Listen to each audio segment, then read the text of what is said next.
ইসলামী ছাত্র শিবিরকে আমরা ছাত্র জীবনে ব্যর্থ হতে দেই নাই। বৃহত্তর জীবনে এসে ইসলামী ছাত্র শিবির আমার দিকে আঙুল তুলে কেউ ছাত্র শিবিরকে ব্যর্থ প্রমাণ করতে চাইবে, এটি হতে পারে না, প্রশ্নই ওঠে না। বাংলাদেশ ইসলামী ছাত্র শিবির প্রতিষ্ঠিত হয়েছিল কেন? বাংলাদেশ ইসলামী ছাত্র শিবির তো বিপ্লব করবে না। বাংলাদেশ ইসলামী ছাত্র শিবির থেকে তো কেউ ইলেকশন করে না, নির্বাচন করে না। তাদের কাজ কি? ছাত্র শিবির প্রতিষ্ঠিত হয়েছিল কেন? কি কারণে প্রতিষ্ঠিত করা হয়েছিল? ছাত্র শিবিরের লক্ষ্য কি ছিল? উদ্দেশ্য কি ছিল? এখন কি উদ্দেশ্যে কাজ করছে? 1941 সালে 25 আগস্ট বাংলাদেশ জামাত ইসলামী যখন প্রতিষ্ঠা লাভ করে, মাওলানা মওদুদী মরহুম রহমাতুল্লাহ আলাইহ নির্দিষ্ট বাছাইকৃত কিছু ভাইদের নিয়ে বসে আলোচনা করলেন, এই বাংলাদেশ জামাত ইসলামী বৃহত্তর নেতৃত্ব তৈরি করার সাপ্লাই সেন্টারটা কোথা থেকে তৈরি হবে? এখন থেকে 10 বছর পর, 20 বছর পর, 40 বছর, 50 বছর পর এই আন্দোলনের নেতৃত্বটা সাপ্লাই কোথা থেকে হবে? সাপ্লাই সেন্টারটা কি হবে? তখন সবাই আলোচনা করে সিদ্ধান্ত নিলেন সাপ্লাই সেন্টারটা তো হলো ছাত্র সংগঠন, সেখান থেকে নেতৃত্ব তৈরি হবে। এই চিন্তা করে প্রতিষ্ঠান কেন্দ্রিক একটা সংগঠনের প্রয়োজনীয়তা উপলব্ধি করা হলো এবং বাংলাদেশ জামাত ইসলামের তৎকালীন লোকেরা দীর্ঘ আলোচনা করে বাংলাদেশ ইসলামী ছাত্র সংঘ নামে একটি ছাত্র সংগঠন বাংলাদেশ জামাত ইসলামীর নেতৃত্ব পূরণের সাপ্লাই সেন্টার হিসেবে ইসলামী ছাত্র সংঘ প্রতিষ্ঠিত করেছে। বিষয়টি যদি পরিষ্কার হয়ে থাকে তাহলে আমি আপনাদের কাছে বিনয়ের সাথে অনুরোধ করতে চাই, ছাত্র শিবির থেকে আসা ভাইয়েরা, ছাত্র সংঘ থেকে আসা সেই সময়ের ভাইয়েরা, আমরা তো শুধু কর্মী সাপ্লাই দেওয়ার জন্য আমাদেরকে তৈরি করা হয় নাই। কর্মপদ্ধতি তো আমাদের নামই দেওয়া হয়েছিল আমরা অভিজ্ঞ চিকিৎসকের ভূমিকা পালন করব। স্পেশালিস্ট, শুধু মেডিকেল অফিসার না, আপনি সাধারণ কর্মী না, আপনি কর্মী হিসেবে জামাত ইসলামীতে কাজ করার জন্য আপনাকে ছাত্র শিবির তৈরি করে নাই। এই লক্ষ্য নিয়ে ছাত্র শিবির তৈরি হয় নাই। তাহলে ছাত্র শিবিরের লক্ষ্য উদ্দেশ্য ব্যর্থ। যে আমার কারণে ব্যর্থ, আপনার ভূমিকার কারণে ছাত্র শিবিরের লক্ষ্য উদ্দেশ্য ব্যর্থ হতে বাধ্য। কারণ ছাত্র শিবিরকে তৈরি করা হয়েছিল জামাত ইসলামীর নেতৃত্ব সাপ্লাই সেন্টার হিসাবে। আপনি ওয়ার্ড সভাপতি থাকবেন সেজন্য না, আপনি ইউনিট সভাপতি থাকবেন 5 বছর ধরে সেজন্য না, আপনি সহযোগী ছিলেন, কর্মী ছিলেন, আছেন। মুমিনের এক কথা, ইমানদারের এক কথা, কর্মী ছিলাম, আসি মাসুদ ভাই থাকবো ইনশাআল্লাহ। আমার রাজশাহী ইউনিভার্সিটির এক কর্মী ছিল, মাসুদ ভাই কর্মী থেকে যদি সাথী হয়ে যায় একজন কর্মী ঘাটতে হবে না? বলেন, এটা কি হতে দেওয়া যায়? একজন কর্মী ঘাটতে এটা মেনে নেওয়া যায়? অসম্ভব, এটা হইতেই পারে না।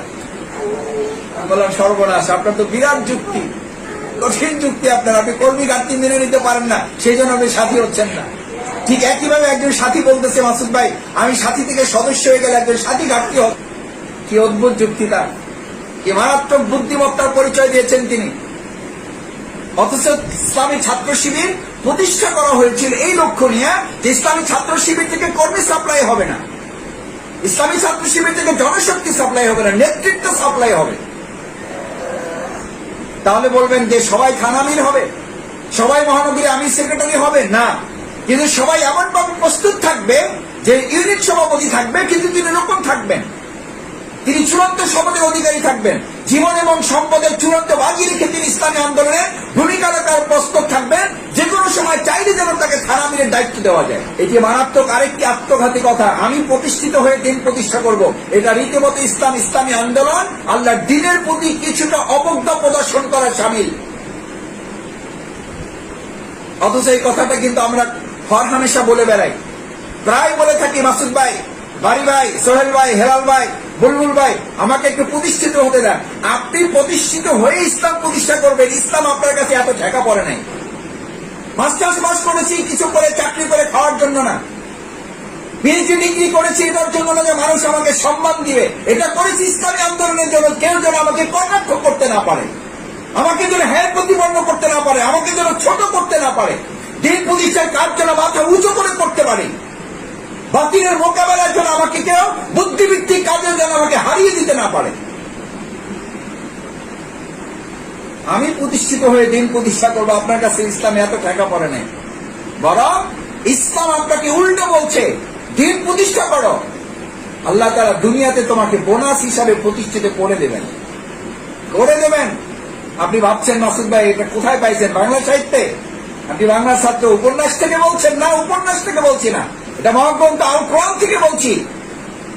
فأما من أعطى واتقى وصدق بالحسنى فسنيسره لليسرى। আল্লাহ দিন প্রতিষ্ঠার জন্য নিজেকে নিবেদিত করো। আমাকেই শুধু ভয় করো, রিজিককে ভয় করো না, চাকরিকে ভয় করো না। ওয়াসাদ্দাকা বিল হুসনা, আর আমার নীতিমালাকে যথার্থভাবে বিশ্বাস করো, এটাকে ধারণ করো। ফাসানুয়াসসিরহু লিল ইউসরা, গোটা দুনিয়াটা আমি তোমার জন্য সহজ করে দেবো। ওয়া আম্মা মান বাখিলা, আর যদি এই ক্ষেত্রে কৃপণতা করো, নিজের মতো করে জীবন পরিচালনা করো, সময় দিবা না, পরিশ্রমের কোরবানি করবা না, সময়ের কোরবানি করবা না, মতের কোরবানি করবা না, কার্পণ্য করবা, কৃপণতা করবা, অর্থের কোরবানি করবা না, অস্তাক না, এটা তোমার বাড়াবাড়ি, এটা তোমার সীমালঙ্ঘন, এটা তোমার লাগামহীনতা। ওয়াকাজ্জাবিল হুসনা, এবং আমার নীতিমালাকে রীতিমতো অস্বীকার করা, আর তার পরিণতি হচ্ছে ফাসানিয়াসসিরহু লিল উসরা, গোটা জীবনটা আমি তোমার জন্য কঠিন থেকে আরো কঠিন করে দেব। যে ব্যস্ততার মধ্যে এই ব্যস্ততা আরো তোমাকে গভীরে তলিয়ে দেব, ব্যস্ততার গভীরে তুমি হাবুডুবু খেতে বাধ্য থাকবে, ব্যস্ততা থেকে তুমি আর সেখান থেকে বেরোতে পারবে না। আত্মপ্রতিষ্ঠা করে দিন প্রতিষ্ঠা নয়, বরং দিন প্রতিষ্ঠা করে আপনি আপনার জীবন প্রতিষ্ঠার জন্য আল্লাহর সাহায্য পাওয়ার উপযুক্ত হওয়া। আপনি প্রতিষ্ঠিত হয়ে দিন প্রতিষ্ঠার সময় আপনার জীবনে কোনো কালে আসে নাই, আসবে না, আসতে পারে না, অসম্ভব। সেজন্য স্লোগানটা চেঞ্জ করতে হবে আমাদের। আপনি প্রতিষ্ঠিত হয়ে দিন প্রতিষ্ঠা নয়, বরং দিন প্রতিষ্ঠা করতে করতে আপনি প্রতিষ্ঠিত হওয়ার চেষ্টা করলে আল্লাহ তাআলা বরকত দিবেন, আপনার জন্য সহজ করে দেবেন, না হলে আরো জীবনটা কঠিন থেকে কঠিনতর করে দেবেন, ব্যস্ততা দিয়ে দুই হাত পরিপূর্ণ করে দেবেন, অভাব জীবনে দূর হবে না।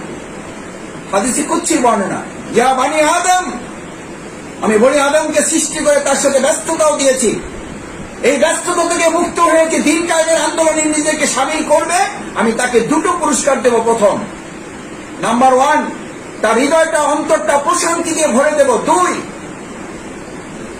আমি 2 নম্বর তাকে পুরস্কারটা দেব, অভাব তার ধারে কাছেও ঘেঁষতে পারবে না, অভাব তার ধারে কাছেও ঘেঁষতে পারবে না, অন্তরটা প্রশান্তি দিয়ে ভরে দেব। আর কি চান? গোটা পৃথিবী তো প্রশান্তির জন্য ছুটে বেড়াচ্ছে, প্রতিযোগিতা করছে, কম্পিটিশনে ব্যস্ত, আপনি আমি পাগল পাড়া প্রশান্তির জন্য একটু, আর আল্লাহ তাআলা সেটা দিয়ে দেবেন যদি ব্যস্ততা নামক এই জায়গা থেকে আপনি সরে গিয়ে আল্লাহর দিন প্রতিষ্ঠার কাজে নিজেকে আত্মনিয়োগ করতে পারেন। আর যদি তা না করি আমি, আল্লাহ তাআলা এবার বলেন তাকে দুটো শাস্তি দেব, একটা পুরস্কার আর একটা তিরস্কার। পুরস্কারটা হচ্ছে তার অন্তরটা প্রশান্তিতে ভরে দেবেন, আর তার জীবনে অভাব ধারে কাছে ঘেঁষতে পারবে না।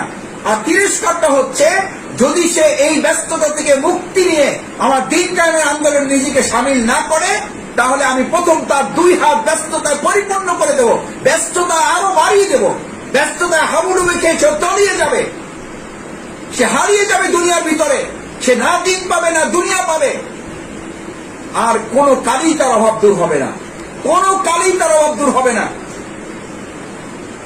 আমার সম্মানিত ভাইয়েরা, আল্লাহ তাআলার এই সমস্ত নীতিমালাকে আপনি আমি হয়তো বলবেন, মাসুদ ভাই আমরা কি এগুলো চ্যালেঞ্জ করছি, আমরা তো এগুলো মানি, বিশ্বাস করি।